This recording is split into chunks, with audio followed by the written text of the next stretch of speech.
রাধা রানীর কলসিখানি যায় চলে ভাসি, অষ্ট সখী কানাইকে জানায় মিনতি।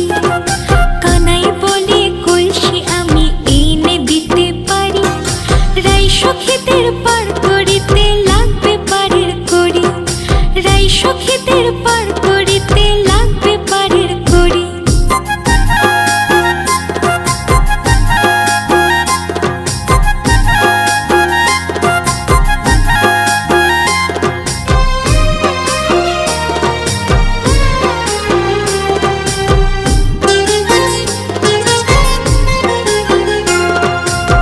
সখীরা বলে কানাই পারের করি নাই, যত খুশি নয়